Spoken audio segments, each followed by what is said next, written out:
महात्मा गांधी स्मृति चिकित्सा महाविद्यालय के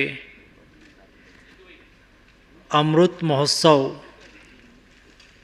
के पर्व पर आयोजित आज के कार्यक्रम में हमारे बीच में उपस्थित राज्य के उप मुख्यमंत्री आदरणीय राजेंद्र शुक्ला जी,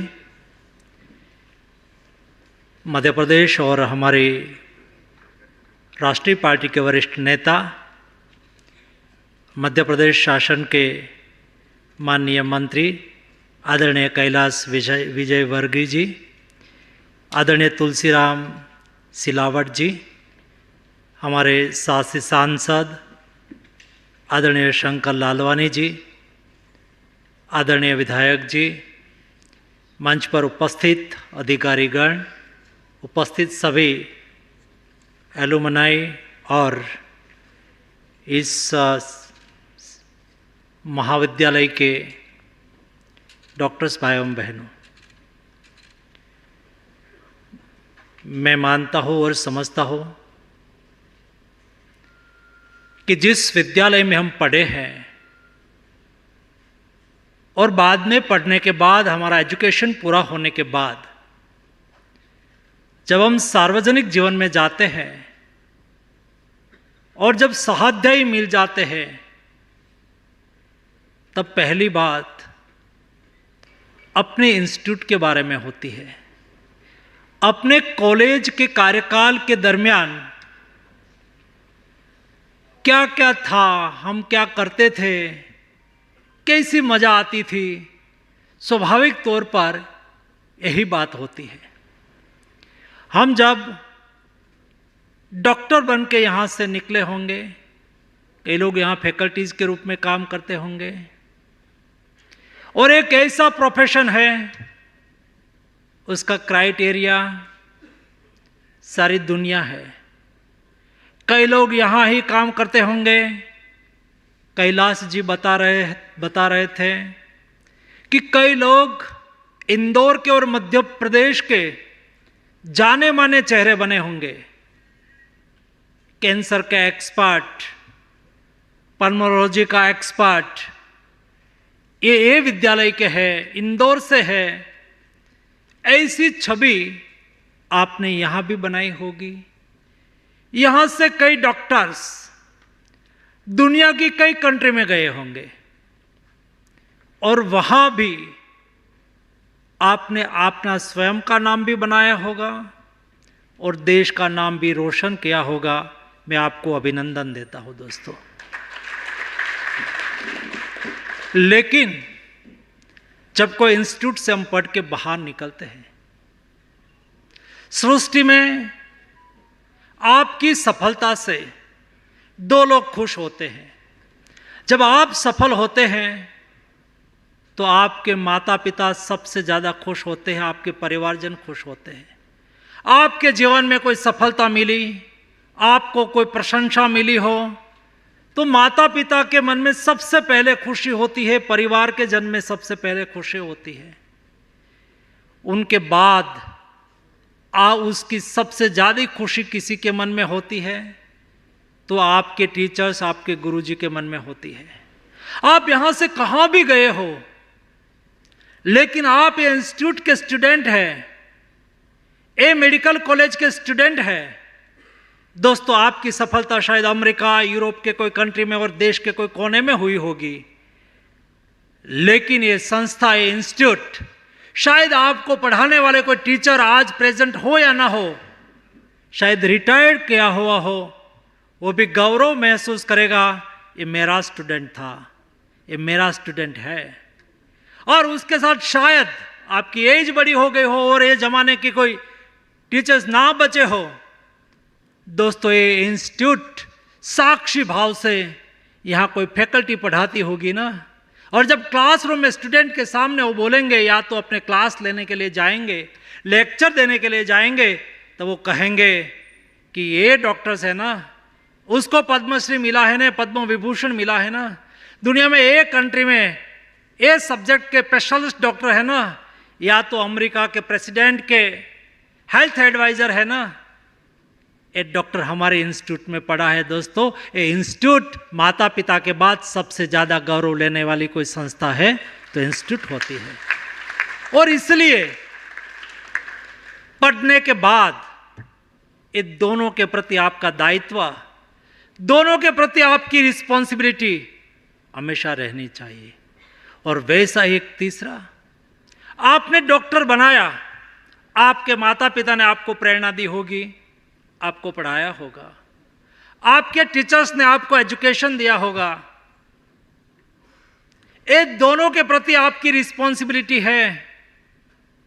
लेकिन आपको पढ़ाने के लिए व्यवस्था खड़ी करने वाला ये देश, दोस्तों तीसरी रिस्पॉन्सिबिलिटी नागरिक की अपने नेशन के प्रति होती है। आपके प्रति दुनिया में गौरव लेने वाला माता पिता, टीचर्स, इंस्टीट्यूट और तीसरा देश होता है। देश भी आपका गौरव ले सकता है। नरेंद्र मोदी का गौरव हम लेते हैं कि नहीं लेते हैं? हम सब लोग लेते हैं ना। नरेंद्र मोदी हमारा है, हम गौरव लेते हैं, मेरा देश का है, मेरा देश का प्रधानमंत्री है। आज नासा इंस्टीट्यूट चंद्रयान छोड़ता है, नासा के चीफ साइंटिस्ट को के प्रति हम गौरवगान करते हैं कि नहीं करते हैं? हमारे देश के बेस्ट कोई प्लेयर है, हम कहते हैं कि मेरे देश के सचिन तेंदुलकर के प्रति हम गौरव लेते हैं। दोस्तों, देश के कोई नागरिक सफल होते हैं तो उसका गौरव अपना राष्ट्र भी लेता है। और तब जाके हमारा दायित्व त्रिपांखी होना चाहिए। हम कभी भी अपने जीवन कार्य के दरमियान माता पिता के प्रति सम्मान का भाव न खोए। बदलते समय में हम दुनिया में कहाँ भी जाए, मैं नहीं कहता हूं कि अब दुनिया में नहीं जाइए, वर्तमान समय में दुनिया एक परिवार है। ग्लोबलाइजेशन के समय में हमारा एक्सपोजर ग्लोबली हो, हम चाहते हैं, होना चाहिए। दुनिया में कहाँ भी जाए, कल्चर दुनिया का, मैं दुनिया के 53 कंट्री में गया हूँ, हर कंट्री में अपनी जीवन शैली, कार्य पद्धति और कल्चर है। अपना अपना कल्चर के मुताबिक लोग जीते हैं। हमें दुनिया में सभी जगह पे, सभी कोनों पे सफलता के लिए जाना है, अपने स्वयं के विकास के लिए जाना है। लेकिन हमारा संस्कार को हमें हमेशा संयोज के रखना है। कहाँ भी जाए हमारा माता पिता के प्रति हमारा सम्मान नहीं छूटना चाहिए, हमारा परिवार के प्रति हमारा सम्मान नहीं छूटना चाहिए। दोस्तों, विरासत से जो प्रेरणा लेते हैं वो अपना भविष्य को सुनिश्चित कर देता है। थोड़े दिन पहले अमेरिका के एक बहुत बड़ी मल्टीनेशनल कंपनी है, उसके सीईओ मुझे मिलने के लिए दिल्ली आए। मुझे मिले, स्वाभाविक तौर पर वो बात कर रहे थे, तो अपनी बात में उन्होंने कहा कि मंत्री जी, अमेरिका में हेल्थ के पीछे उनकी जीडीपी का 5% खर्च होता है, इटली की जीडीपी का 6% खर्च होता है, ब्रिटेन में 5% होता है, लेकिन इंडिया 2.5% से कम खर्च कर रहा है। इंडिया को हेल्थ के पीछे खर्च बढ़ाना चाहिए।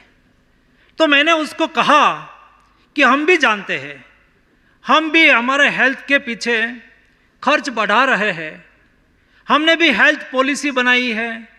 धीरे धीरे हेल्थ बजट एक दशक में जो 25,000 करोड़ था उसमें से बढ़ के 78,000 करोड़ तक पहुंचा है। मैंने उसको बता रहा था, लेकिन मैंने उसको ऐड करा कि मैंने कहा कि हेल्थ में जिस कंट्री की आप बात कर रहे हैं, ये ही मॉडल पर हमें आगे बढ़ना आवश्यक नहीं है। ये अमेरिका का मॉडल हो सकता है, उनकी जीडीपी का 6% खर्च हो सकता है, वहाँ इंश्योरेंस बेस्ड व्यवस्थाएं हैं। मैंने कहा कि हमारा देश का हेल्थ का मॉडल अलग है। हमारे यहाँ, मैंने उसको एक एग्जाम्पल कहा कि भाई वहाँ किसी को कोई बुजुर्ग हो गया हो, 80 ईयर्स की एज हो, और टीथ निकालना है तो अमेरिका में खर्च कितना लगेगा? तो उन्होंने कहा कि $2,000। मैंने कहा यहाँ 200 रुपये में काम हो जाता है। अभी 200 रुपये को मल्टीप्लाई करो डॉलर में और बाद में जीडीपी में काउंट करो, तो 21% हो जाएगा। ये वहां का मॉडल है। मैंने कहा कि यहां एक भी डिस्ट्रिक्ट ऐसा नहीं होगा, आपके इंदौर में भी कई चैरिटी से चलने वाली हॉस्पिटल होगी। एक इतनी बड़ी इंस्टीट्यूट में आप डॉक्टर के रूप में काम करते हो, अब इंदौर में नामांकित डॉक्टर होंगे, दिल्ली एम्स के कई नामांकित डॉक्टर होंगे। दोस्तों, ये डॉक्टर चाहे ना तो वहां से इस्तीफा देके कंसल्टिंग चार्ज 1000 रुपीज एक पेशेंट का करे, या तो 10,000 रुपीज एक पेशेंट का करे, तो भी देने वाले लोग हैं देश में। लेकिन भी 100 रुपीज में कंसल्टिंग करने वाले बड़े स्पेशलिस्ट डॉक्टर ये देश में मिलेंगे। हमारे देश में हमारा मॉडल हेल्थ में अलग है। हमारे यहां हेल्थ एक कॉमर्स नहीं है, ये देश में हेल्थ एक सेवा है। यहां सेवा भाव से देखा जाता है।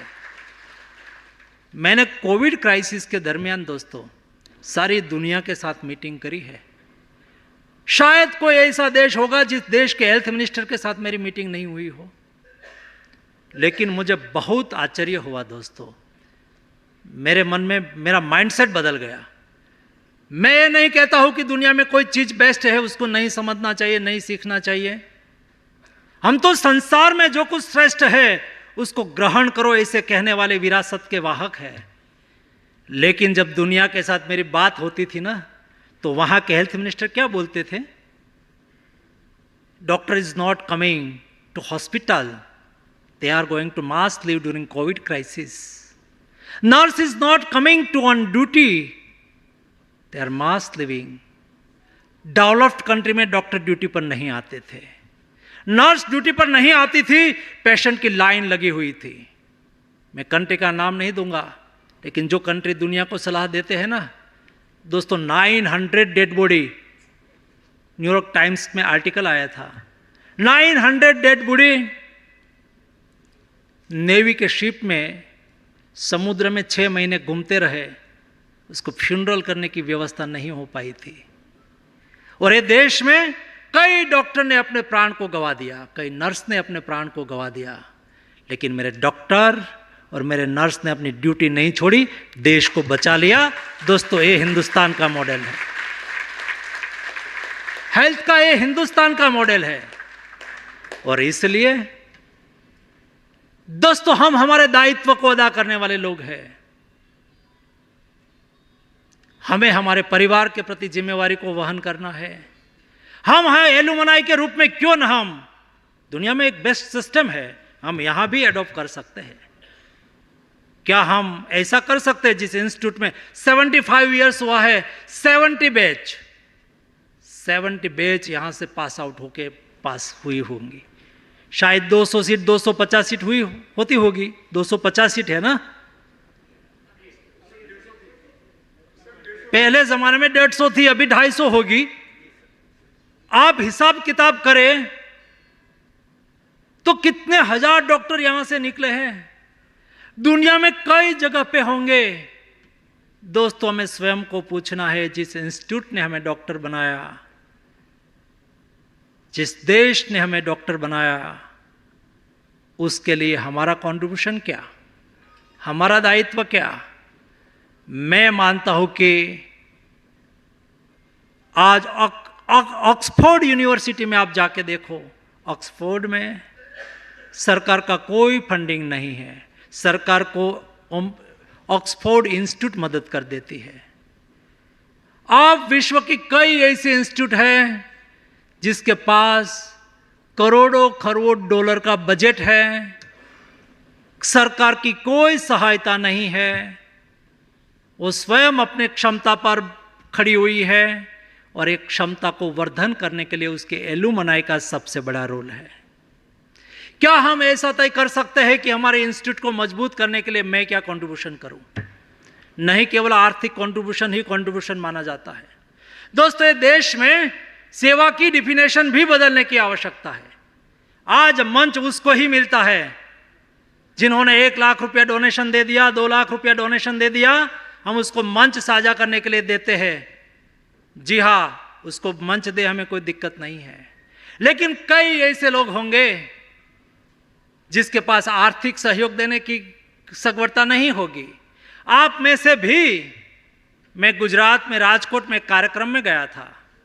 राजकोट सिटी की डॉक्टर की एक टीम बनी थी और ये टीम क्या करती थी, हर सैटरडे संडे गांव में जाके दूर सुदूर गांव को डिसाइड करती थी। सब डॉक्टर अपने स्वयं के खर्चे से सरकारी मेडिसिन लेके, गवर्नमेंट हॉस्पिटल में कई लोग थे तो सरकार की मेडिसिन थी, वो लेके चैरिटी से मिलने वाली मेडिसिन को लेके गांव में 2 दिन का कैंप लगाते थे, 2 दिन का, और बड़े नामांकित डॉक्टर थे। तो मैंने एक बार उसका हिसाब किताब लगाया और मैंने कहा कि आप एक व्यक्ति एक सप्ताह में 2 दिन देते हैं, यानी कि 1 महीने में 8 दिन देते हैं, और आप 1 साल में दोस्तों जिस दिन देते हैं और उसका आपकी सैलरी में कन्वर्ट करें तो आप 50 लाख का दान करते हो। मैं आपका सम्मान करना चाहता हूं। दोस्तों, स्वयं ने करी हुई मेहनत भी सेवा के रूप में कन्वर्ट करनी चाहिए। ये भी एक बहुत बड़ी सेवा है और इसलिए हम एलुमनाई के रूप में अपने इंस्टीट्यूट को खड़ा कर सकते हैं। और दोस्तों, तीसरी बात, हम हमारे देश के प्रति क्या करें। अपने परिवार के प्रति हमारी जिम्मेवारी होनी है, हमें निभानी चाहिए। हमारे इंस्टीट्यूट के प्रति हमारी जिम्मेवारी हमें निभानी चाहिए। लेकिन दोस्तों, कभी ऐसा मत मानना देश के लिए कौन करेंगे। ये देश में एक मिसपरसेप्शन चल गया है। मोदी जी बार बार कहते हैं कि देश 140 करोड़ की जनता का देश है। एक व्यक्ति शायद चाहेंगे और कुछ प्रयास करेंगे तो एक स्टेप आगे बढ़ सकता है, लेकिन 140 करोड़ की जनसंख्या एक संकल्प के साथ आगे बढ़ेगी तो देश 140 करोड़ स्टेप एक साथ में आगे बढ़ सकता है। हमें देश को आगे बढ़ाना है, हमें देश को डेवलप्ड कंट्री बनाना है। डेवलप्ड कंट्री बनाने के लिए, विकसित भारत बनाने के लिए मैं मानता हूं देश के 140 करोड़ जनता की जिम्मेवारी है।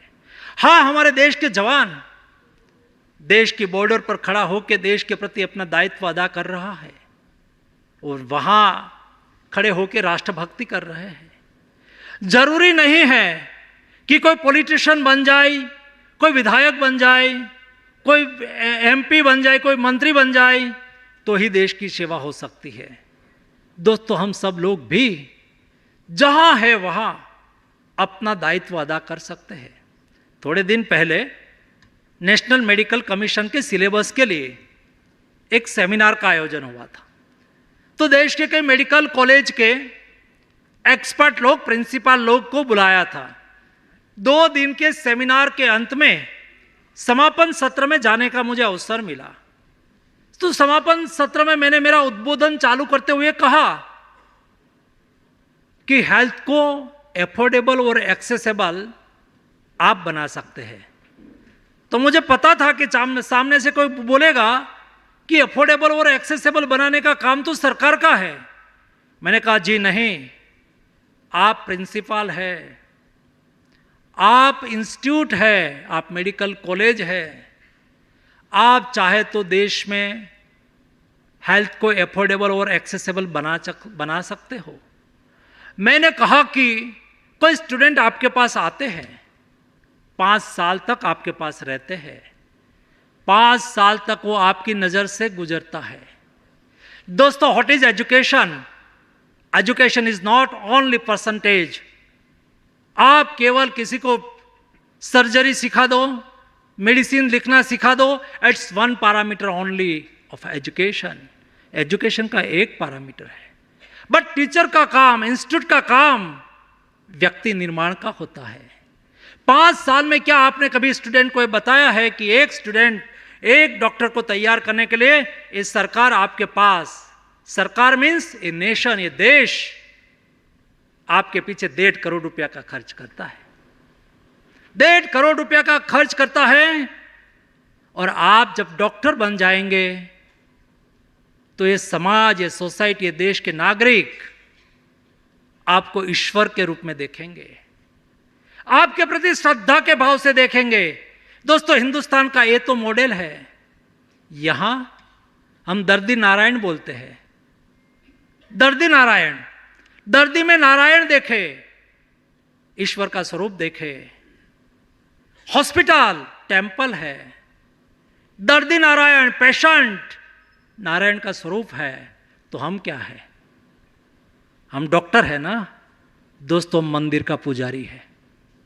हम ये स्टूडेंट को बताते हैं, ये स्टूडेंट को 5 साल तक ये सिखाते हैं क्या कि सरकार ने आपके प्रति इतना खर्च करा, जनता ने आपके प्रति विश्वास रखा, आपकी जिम्मेवारी है। बॉन्ड को वाइफ कराने के लिए घूमने की स्टूडेंट के मन में विचार नहीं आना चाहिए। और इसलिए ये स्टूडेंट सोचना चाहिए, हमें ऐसा स्टूडेंट को निर्माण करना है 5 साल में। कोविड के दरमियान हमने 2 मॉडल देखे हैं। एक मॉडल अपने जीवन की बाजी लगा के भी दर्दियों की सेवा की, मेहनत करा, ट्रीटमेंट करी। और एक ये भी मॉडल देखा कि कई लोगों के पास पैसा नहीं होने के बावजूद बड़े बड़े बिल भी सहना पड़ा।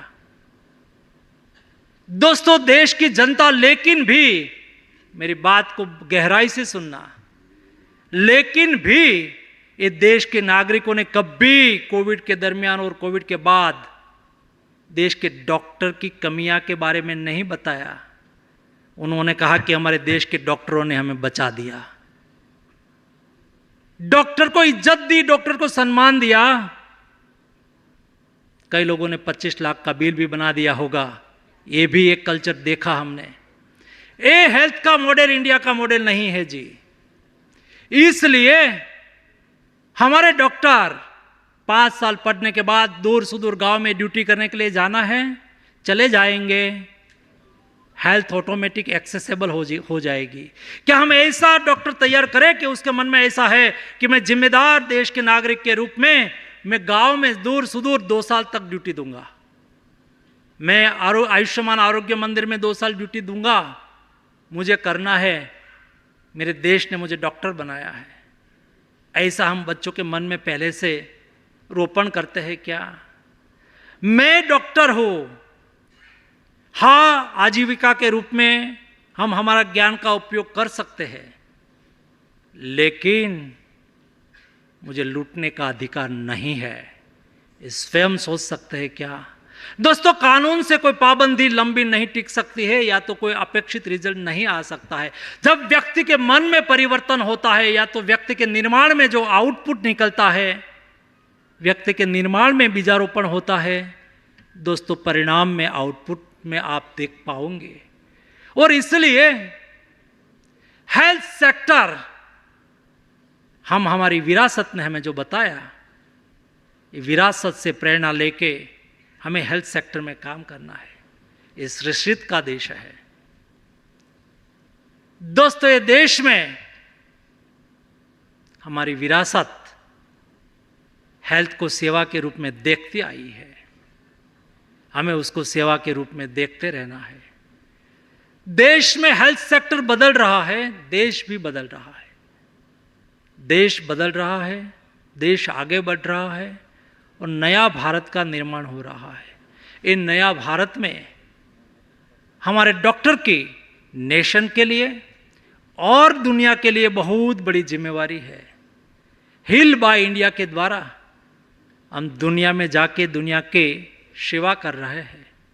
हील इन इंडिया के द्वारा दुनिया इंडिया में आइए, यहाँ ट्रीटमेंट लीजिए, स्वस्थ हो जाए और फिर वापस जाए। इंडिया का सॉफ्ट पावर है दोस्तों। ये हमारी क्षमता का उपयोग करके हम देश का और विश्व का कल्याण के लिए काम करते रहे। आप सबको अमृत महोत्सव के लिए हार्दिक शुभकामनाएं। आपके इंस्टीट्यूट प्रगति करती रहे। कैलाश जी ने कल मुझे कॉल करके कहा था कि आप आ रहे हैं, तो यहाँ भी विषय उन्होंने रख ही दिया।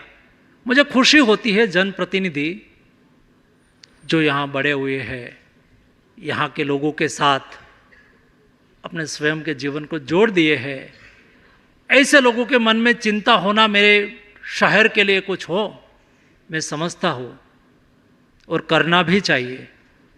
मैंने इसलिए ही हमारे principal secretary, additional chief secretary health को बुला के कहा कि भाई कौन सी योजना है जिसमें मैं यहाँ अनाउंसमेंट कर पाऊँ।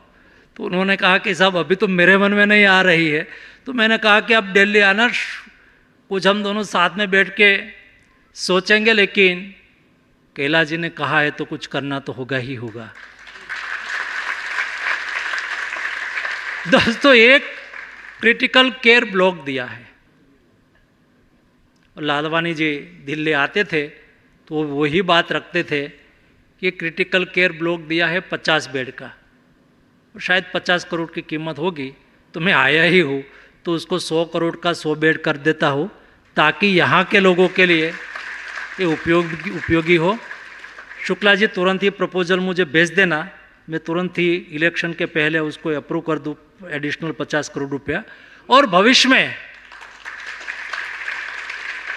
हेल्थ संबंधी सुविधाएं पूरी करने के लिए क्या हो सकता है, एक मेरे मन में क्लिक हो रहा है, लेकिन बहुत स्पष्टता नहीं है, इसलिए अनाउंसमेंट नहीं कर रहा हूँ। लेकिन कैंसर केयर के लिए एक सेंट्रल लेवल पर कोई इंस्टीट्यूट की व्यवस्था हो तो उसके बारे में हम सोच लेंगे, ताकि हम इंदौर को मदद कर सकें।